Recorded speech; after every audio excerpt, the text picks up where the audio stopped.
Welcome back to our channel. So విమాన ప్రమాదం తర్వాత ఈ ప్రమాదం అన్ని ప్రమాదాల కంటే కూడా ఘోరమైన ప్రమాదంగా కూడా రికార్డు సొంతం చేసుకున్న పరిస్థితి.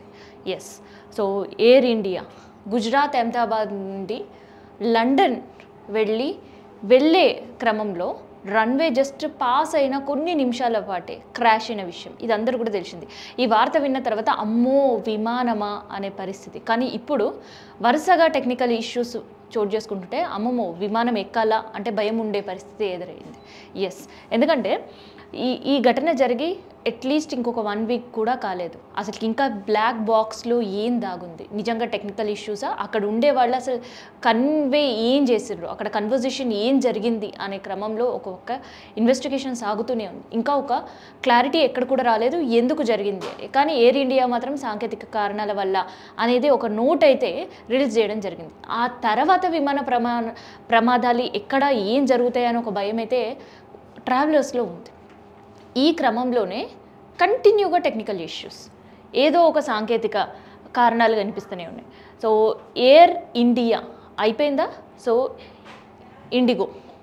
ఇండిగో దగ్గరికి వస్తే చాలా రీసెంట్గా ఇండిగోలో ఇంకొక టెక్నికల్ ఇష్యూ ఇదేంటంటే ఢిల్లీ టు రాయ్పూర్ వెళ్ళే క్రమంలో మళ్ళీ రిటర్న్ బ్యాక్ వచ్చి రన్వే పైన వచ్చిన తర్వాత దాదాపు 45 నిమిషాల పాటు ఉండే డోర్స్ ఓపెన్ కాలేవు. ఈ డోర్స్ అనేవి ఎక్కడ కూడా ఓపెన్ కాలేవు.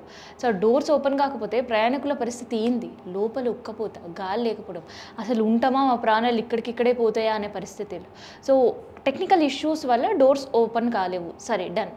కాకపోతే మరి ఆ టెక్నికల్ ఇష్యూ ఏంటి, దాన్ని సార్ట్అవుట్ చేయడానికి ఎంత టైం పట్టడం ఏంటి, ఆ టైం ల్యాగ్ అయ్యే కొద్ది కూడా ప్రాణాల అరిచేతిలో పెట్టుకున్నారు ట్రావెలర్స్ అందరూ కూడా. అట్లాంటి సిచ్యువేషన్స్ చూసాం ఇండిగా. అండ్ ఈ ఎగ్జాక్ట్ నేను చెప్పినది ఎక్కడంటే స్వామి వివేకానంద ఎయిర్పోర్ట్లో చోటు చేసుకుంది, ఛత్తీస్గఢ్ దగ్గర. అండ్ ఇది చాలదన్నట్టు ఇవాళ పొద్దున్నే స్పైస్ జెట్ సంస్థ, ఇంకా మేము కూడా టెక్నికల్ ఇష్యూస్ లేకపోతే ఎట్లా అనుకుందో ఏమో, గాడ్ నోస్. కాకపోతే ఇవాళ హైదరాబాద్ శంషాబాద్ ఎయిర్పోర్ట్ నుంచి తిరుపతికి వెళ్ళాల్సిన ఫ్లైట్ రన్వే నుంచి బయలుదేరిన కొద్దిసేపటికే మళ్ళీ రన్వేకి వచ్చి చేరింది. సో రన్వే నుంచి వెళ్ళి మళ్ళీ వెనక్కి రన్వేకి వస్తుంటే ఆ సమయంలో వేచి ఉన్న ప్రయాణికులు కావచ్చు, లేదంటే స్పైస్ జెట్లో దాదాపు 80 మంది ప్రయాణికులకి ప్రాణాలు నిజంగానే అరచేతిలో పెట్టుకున్నారు. ఎందుకు తెలుసా, రీసెంట్గా గుజరాత్ అహ్మదాబాద్ దగ్గర ఉండే ఎయిర్పోర్ట్లో జరిగిన ఘటనే వాళ్ళ కళ్ళకు గట్టినట్టు కనిపించింది. సేమ్ ఆ రోజు కూడా అంతే, ఫ్లైట్ రన్వే నుంచి జస్ట్ వెళ్ళిన కొద్దిసేపటికే క్రాష్ అయిన సిచ్యువేషన్స్ చూసినాం. మళ్ళీ ఇట్లాంటి పరిస్థితులు ఏమైనా ఉన్నాయా అని ఒక సందిగ్ధంలో ఉన్నారు.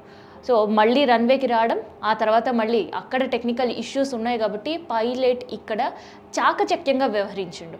సో ఆ ఉండే టెక్నికల్ ఇష్యూస్ని దృష్టిలో పెట్టుకొని రన్వే దాటినమా కాసేపు వెళ్ళినమా, సో అట్లాంటి క్రిటికల్ సిచ్యువేషన్స్తో తిరుపతి వరకు ప్రయాణికులు తీసుకెళ్లకుండానే రిటర్న్ బ్యాక్ మళ్ళీ రన్వే వరకు తీసుకురావడం అనేది ఒక గుడ్ సైన్. ఇక్కడ మనం పైలట్ని అప్రిషియేట్ చేయాలి. లేదు అంటే మళ్ళీ ఇంకొక దుర్ఘటన ఇవాళ చూసేవాళ్ళం సో ఏమో తెలీదు.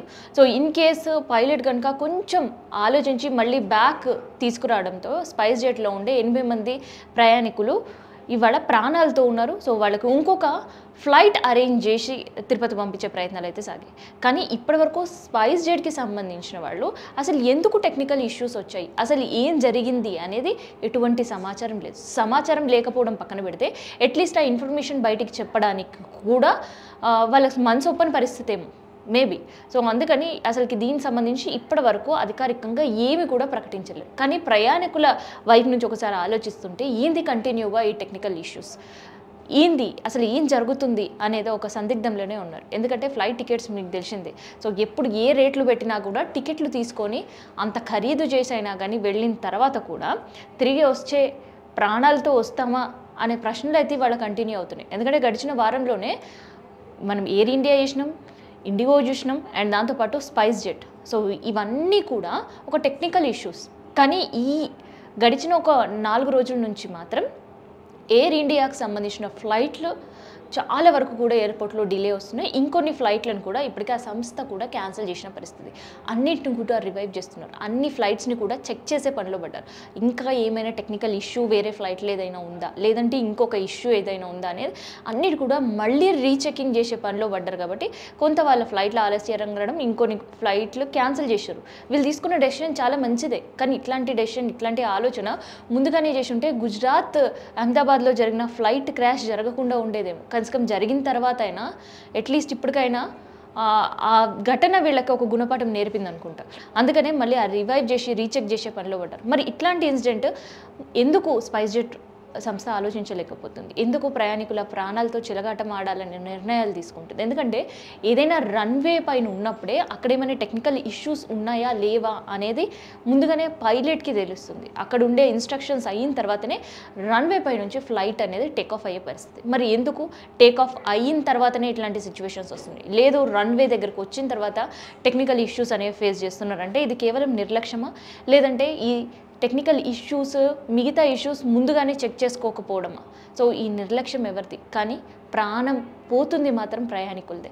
అందుకనే అట్‌లీస్ట్ ఇప్పుడైనా విమాన ప్రమాదాలు జరిగిన తర్వాతనైనా ఇప్పటికైనా అటు స్పైస్ జెట్‌కి కావచ్చు, మిగతా విమానాశ్రయంలో మిగతా విమానాలకి సంబంధించిన సంస్థలకు కావచ్చు, ఇది ఒక లెసన్ లాగా ఉండాలని మనం కూడా కోరుకుందాం. ఎందుకంటే ప్రయాణికుల ప్రాణాలతో చెలగాటమాడకుండా అట్‌లీస్ట్ టెక్నికల్ ఇష్యూస్ ఉన్నా, వెదర్ ఇంకొక ఇష్యూస్ ఉన్నా ఎయిర్ ఇండియా ఇప్పుడు తీసుకున్న డెసిషనే మిగతా వాళ్ళు కూడా అట్‌లీస్ట్ ఫాలో అయితే ఫ్లైట్ కొన్ని రోజుల పాటు క్యాన్సిల్ అవుతాయేమో, లేదంటే కాస్త ఆలస్యం అయితే కానీ ప్రాణాలు పోయే పరిస్థితి అయితే ఉండకుండా ఉంటుంది. సో ఇట్లాంటి సిచ్యువేషన్స్ చూస్తుంటూ ఇప్పుడు హైదరాబాద్ నుంచి ఎవరైనా విమానం ఎక్కి వెళ్ళాలి అంటే భయపడే పరిస్థితులు ఉన్నాయి. ఎందుకంటే గుజరాత్, అహ్మదాబాద్ ఇష్యూ మర్చిపోకముందే ఛత్తీస్గఢ్లో దాదాపు 45 నిమిషాలు అందులో ప్రభుత్వ అధికారులు కూడా ఉండే పరిస్థితి, వాళ్ళ అసహనం వ్యక్తం చేసిన పరిస్థితి. సో అక్కడ పక్కన పెడితే స్పైస్ జెట్ ఇవాళ మార్నింగ్ జరిగిన ఇన్సిడెంట్ ఇది. సో అసలుకి ఇట్లాంటి ఇన్సిడెంట్స్ తోటి అధికారులు నిజంగా నిర్లక్ష్యంగా వ్యవహరిస్తున్నారా ప్రయాణికుల ప్రాణాల పట్ల అనే క్వశ్చన్స్ నంబర్ ఆఫ్ రైజ్ అవుతున్నాయి. సో మళ్ళీ ఇట్లాంటి దుర్ఘటన ఇంకొకటి వినకుండా ఉండాలి. ఆ ఫ్యామిలీస్లో ఇట్లాంటి దుర్ఘటనకు సంబంధించిన ఫ్యామిలీస్ ఇప్పటికే మనం చూస్తున్నాం. సో అట్లాంటి సిచ్యువేషన్ ఇంకొక ఫ్యామిలీకి ఉండకుండా ఉండాలి అంటే ఖచ్చితంగా ఇప్పటికైనా ఆ టెక్నికల్ ఇష్యూస్ సార్ట్ అవుట్ అయితే తప్ప ఫ్లైట్‌ని టేక్ ఆఫ్ చెయ్యొద్దు అని చాలామంది డిమాండ్ చేసే పరిస్థితి కూడా ఉంది. సో ఇదనమాట వరుస ఘటనలతో విమాన ప్రయాణం అంటే అమ్మో అంటున్నారు ప్రయాణికులు.